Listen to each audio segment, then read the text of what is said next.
Electric charge के तीसरे lecture में आपका स्वागत है। इससे पिछले वाले वीडियो में हम लोगों ने कूलम्ब्स लॉ पर कुछ क्वेश्चन किए थे।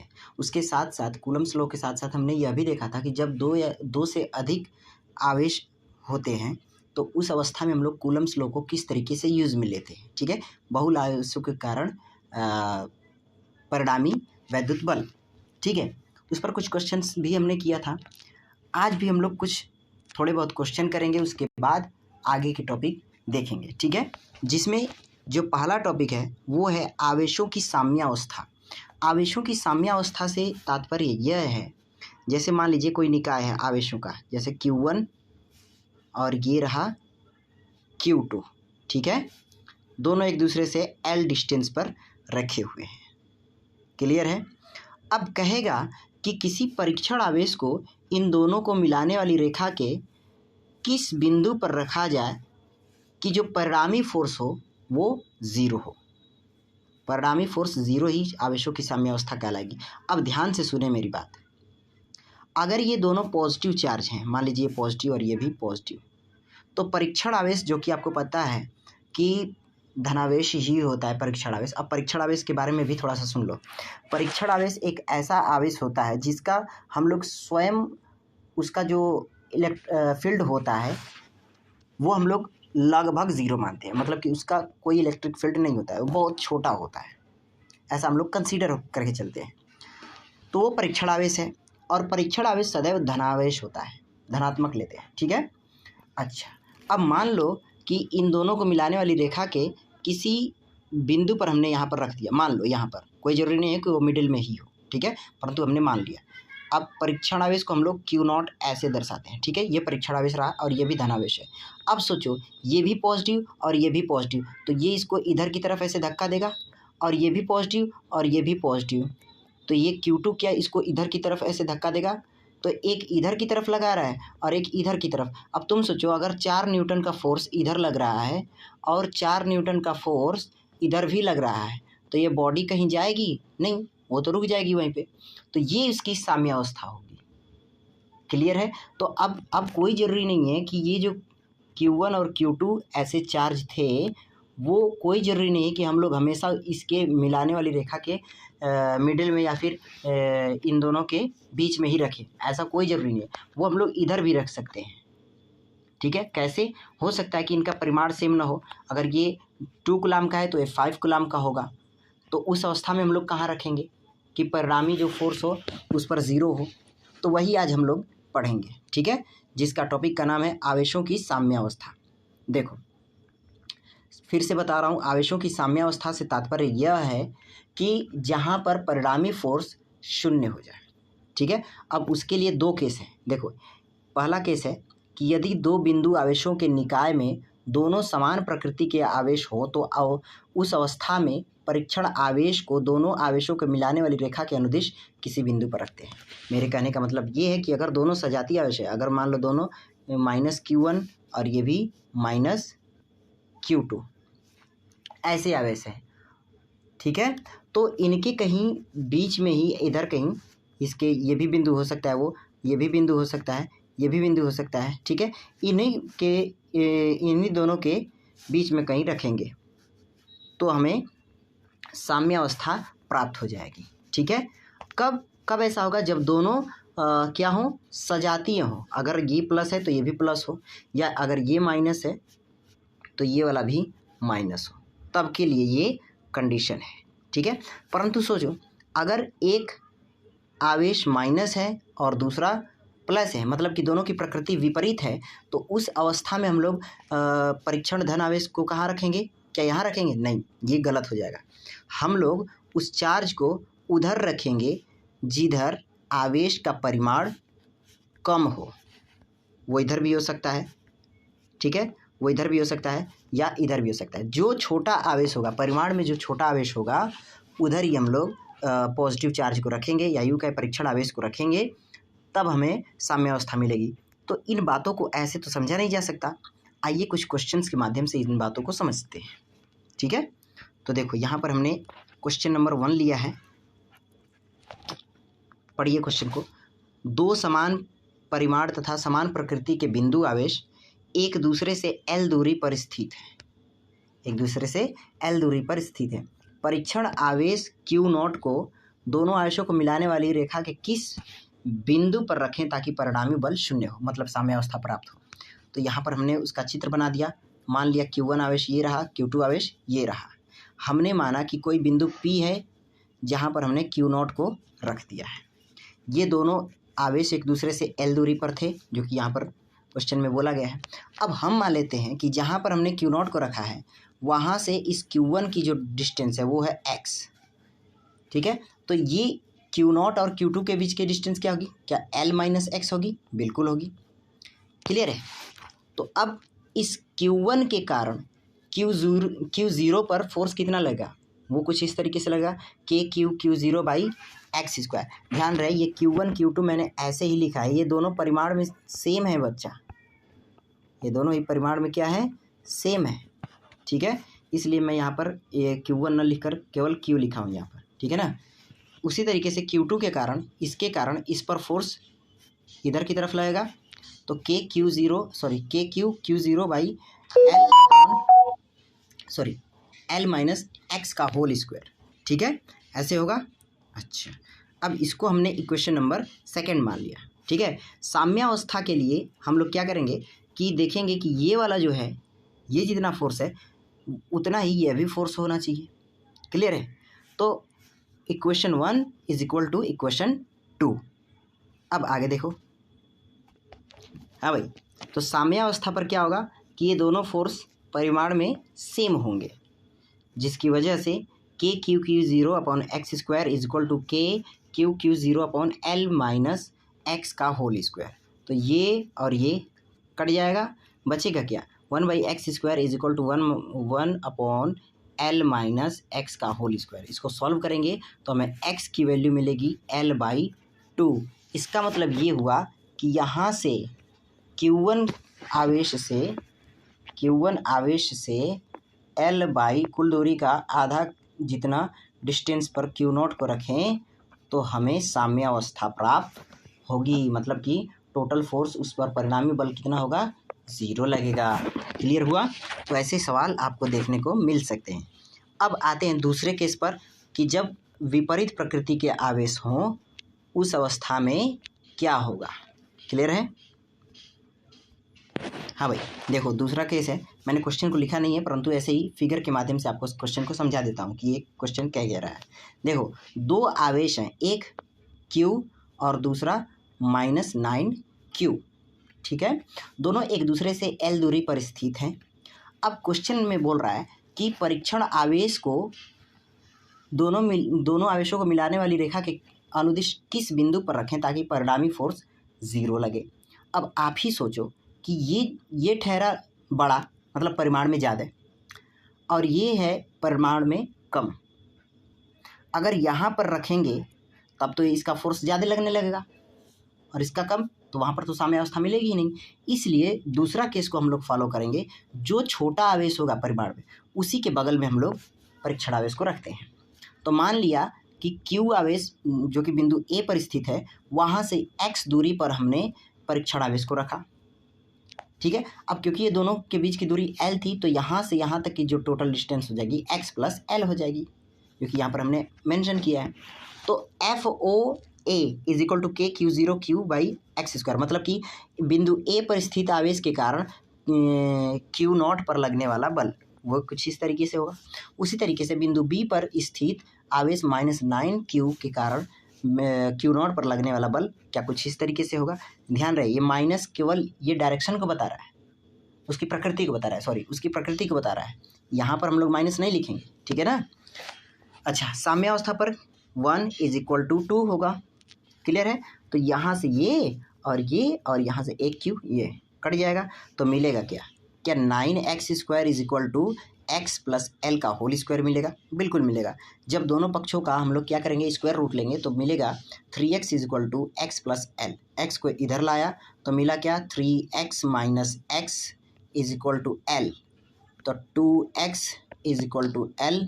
एक मिनट भैया, हाँ भाई, तो 2x is equal to L, तो x is equal to L by 2। ये रहा हमारा आंसर। मतलब कि बिंदु ए पर स्थित आवेश से लेफ्ट साइड में x डिस्टेंस और वो भी क्या L/2 डिस्टेंस पर जब रखेंगे Q0 को, तो हमें क्या मिलेगा, साम्य अवस्था मिलेगी। मतलब कि टोटल जो परिणामी बल होगा वो 0 होगा। इन दोनों के बीच का जो L है ना, ये L डिस्टेंस, इसके आधे जितना डिस्टेंस इधर रखेंगे L/2, तो हमें साम्य अवस्था प्राप्त होगी। अरे समझ में आया कि नहीं आया? आशा करता हूँ कि आपको समझ में आ रहा होगा। अब बढ़ते हैं अगले टॉपिक की। तो ये कुछ क्वेश्चन थे जो कि कूलम्स लॉ पर बेस्ड थे, ठीक है। अब आगे और क्वेश्चंस करेंगे, परंतु टॉपिक भी तो पढ़ने। तो एक ऐसा वीडियो बनाऊंगा जिसमें सारे के सारे हम लोग क्वेश्चन करेंगे, ठीक है। आज हम लोग इतने क्वेश्चन के बाद आगे देखते हैं, जिसमें पढ़ते हैं हम लोग सतत आवेश वितरण, कंटिन्यूअस चार्ज डिस्ट्रीब्यूशन, ठीक है। अब सतत आवेश वितरण का मतलब क्या हुआ कि कोई ऐसा निकाय हो जिस पर जो आवेश हो वो एक समान रूप से वितरित हो, एक समान रूप से उस पर क्या हो, वितरित हो, तो उसको हम लोग क्या कहते हैं, सतत आवेश वितरण। अब सतत आवेश वितरण का ये मतलब नहीं हो कि एकदम ऐसे जोड़ा में हो ना भैया, थोड़ा सा उसमें क्या हो, विविक्त हो। विविक्त यहाँ पर हमने लिखा है, विविक्त का मतलब कि थोड़ा स्पेस में हो, ठीक है ना, ऐसे देखो भाई। लेकिन ये है, ये पास होते हैं भाई, बहुत पास अनंत सूक्ष्म डिस्टेंस में, ठीक है। तो इस प्रकार का जो निकाय होगा उसको हम लोग सतत आवेश वितरण कहते हैं। वो ऐसे भी हो सकता है, उसमें कोई शक वाली बात नहीं है, ठीक है ना। अच्छा, आगे देखते हैं। विविक्त आवेशों का सतत रूप से वितरण ही सतत आवेश कहलाता है। अब आवेशों का सतत वितरण 3 प्रकार से हो सकता है, जैसे कि हमने आपको इस तरीके से दिखाया सरफेस पर, और एक लिनियरली दिखाया ऐसे, और कुछ वॉल्यूम में भी उसके होंगे, उसमें कोई शक वाली बात नहीं है, ठीक है। तो 3 प्रकार से हम लोग देखेंगे। एक रेखीय आवेश वितरण, लीनियर चार्ज डिस्ट्रीब्यूशन, दूसरा पृष्ठीय आवेश वितरण, सरफेस चार्ज डिस्ट्रीब्यूशन, और तीसरा है आयतन आवेश वितरण, वॉल्यूम चार्ज डिस्ट्रीब्यूशन। क्लियर है? तो सबसे पहले हम लोग पहला वाला पढ़ते हैं, रेखीय आवेश वितरण। वो क्या भैया, कह रहा है कि यदि आवेशों का वितरण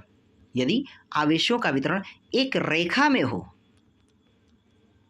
एक समान रूप से एक रेखा में हो, तो इस प्रकार के वितरण को हम लोग क्या कहते हैं, रेखीय आवेश वितरण कहते हैं। वो ऐसे भी हो सकता है, उसमें कोई शक वाली बात नहीं है, वो रेखा के फॉर्म में हो, बस ये कह रहा है।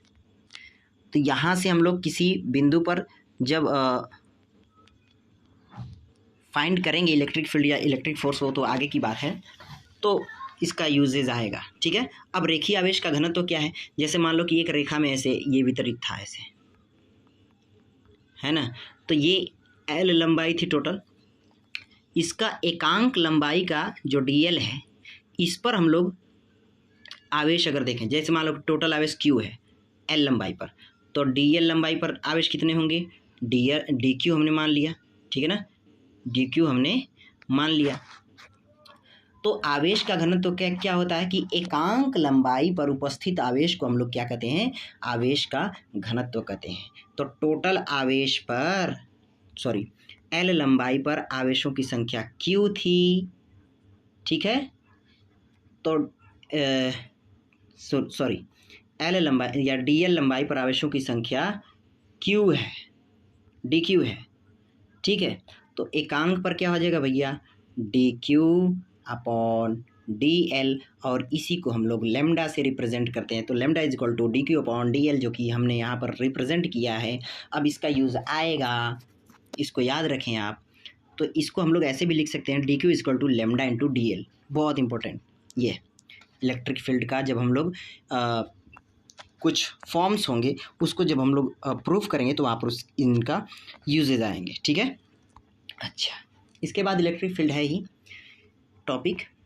आगे देखो, जो दूसरा है वो है पृष्ठीय आवेश वितरण, सरफेस चार्ज डिस्ट्रीब्यूशन। अगर कोई चार्ज है, मतलब कि आवेशों का वितरण अगर किसी सरफेस पर है, तो इस प्रकार के एक समान रूप से, वो भी एक समान रूप से वितरण है किसी सरफेस पर, तो इस प्रकार के वितरण को हम लोग क्या कहते हैं, पृष्ठीय आवेश वितरण कहते हैं। ठीक है, अब उसी प्रकार पृष्ठीय आवेश का घनत्व क्या होगा, एकांक पृष्ठीय क्षेत्रफल पर उपस्थित आवेशों का आवेशों की संख्या को हम लोग क्या कहेंगे, आवेश का घनत्व कहेंगे। तो वही बात हो गई कि डीए एरिया पर आवेशों की संख्या अगर डीक्यू है तो एकांक एरिया पर आवेशों की संख्या क्या होगी, डीक्यू अपॉन डीए, और इसी को हम लोग सिग्मा से रिप्रेजेंट करते हैं, that is surface charge distribution. और ये भी इंपॉर्टेंट फॉर्मूला है कि D Q is equal to होता है sigma into D S. D S बोलो या डी ए बोलो, एक ही बात है ना। अच्छा सर, बात समझ में आई सर। आगे, अब आयतन आवेश वितरण, वॉल्यूम चार्ज डिस्ट्रीब्यूशन क्या है, वही कि अगर यदि आवेश किसी आयतन में एक समान रूप से वितरित हो तो आवेशों के इस प्रकार के वितरण को हम लोग आयतन आवेश वितरण कहते हैं, और इसको हम लोग rho is equal to D Q upon D V से रिप्रेजेंट करेंगे। क्लियर है। अब तीनों जो वितरण थे आवेशों का एक समान रूप से, वो क्या था, ध्यान से समझना। जब लीनियरली था, लीनियर का मतलब कि रेखा में, देखो समझने का तरीका, पकड़ने का, रेखीय आवेश का घनत्व क्या होगा, वो रेखा में होता है, एल लेंथ का होगा, तो वहाँ पर हम लोग लैम्डा लिखेंगे और D Q upon D L लिख देंगे। अगर सरफेस होगा, सरफेस मतलब कि क्या कहते हैं उसको, क्षेत्रफल, एक मिनट, हाँ, पृष्ठीय आवेश वितरण। पृष्ठीय से आपका तात्पर्य क्या होगा कि क्षेत्रफल पर, एकांक क्षेत्रफल पर जो उपस्थित आवेश होता है उसको हम लोग क्या कहेंगे, पृष्ठीय आवेश का घनत्व, तो उसको हम लोग सिग्मा से रिप्रेजेंट करेंगे। और एकांक क्षेत्रफल आ रहा है, इसका मतलब कि D Q upon D A या डी एस, जो आप लिखो। ठीक है, तो पकड़ने का तरीका समझो। अब आयतन बोलेगा, ठीक है, आयतन आवेश का घनत्व, तो उसको रो से रिप्रेजेंट करेंगे और D Q upon D V लिख देंगे। तो एक बात हमें देखने को मिल रही है कि डी क्यू जो है वो हमेशा सेम है, बदल क्या रहा है, बस नीचे का ये और इधर का। ठीक है ना। अच्छा, आशा करता हूँ कि आपको ये बातें समझ में आई होंगी। अब बात करते हैं हम लोग इलेक्ट्रिक फील्ड की। अब किसकी बात करते हैं, इलेक्ट्रिक फील्ड की। देखो भाई, कोई भी आवेश है, जैसे यहाँ पर ये क्यू आवेश है, तो इसका कहीं ना कहीं तक क्षेत्र होगा, मतलब कि ये अपना प्रभाव, जहाँ तक अपना प्रभाव ये प्रदर्शित कर सके, जहाँ तक, जितने एरिया में, वही इसका क्षेत्र कहलाएगा। अब क्योंकि ये चार्ज का मीन्स आवेश का, ठीक है ना, क्षेत्र है, तो इसको हम लोग क्या कहेंगे, वैद्युत क्षेत्र आवेश, वैद्युत क्षेत्र। क्लियर है बच्चों। अब डेफिनेशन को देखो, किसी आवेश का वह क्षेत्र जिसमें इसको ऐसे भी बोल सकते हो, किसी वैद्युत आवेश का वह क्षेत्र जिसमें किसी अन्य आवेश को लाने पर वह वैद्युत आकर्षण अथवा प्रतिकर्षण बल का अनुभव करता है, उस क्षेत्र को ही हम लोग उस वैद्युत आवेश का वैद्युत क्षेत्र कहते हैं। जैसे मान लो कि ये प्लस क्यू चार्ज है, एक मिनट, ये प्लस क्यू चार्ज है, तो इसका यहाँ तक कोई क्षेत्र है।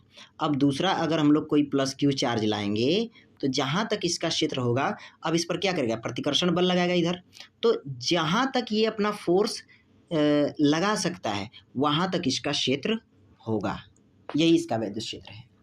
ठीक है, किसी आवेश का वह क्षेत्र जिसमें किसी अन्य आवेश को लाने पर वो वैद्युत आकर्षण अथवा प्रतिकर्षण बल का अनुभव करता है, उसी क्षेत्र को हम लोग वैद्युत क्षेत्र कहते हैं।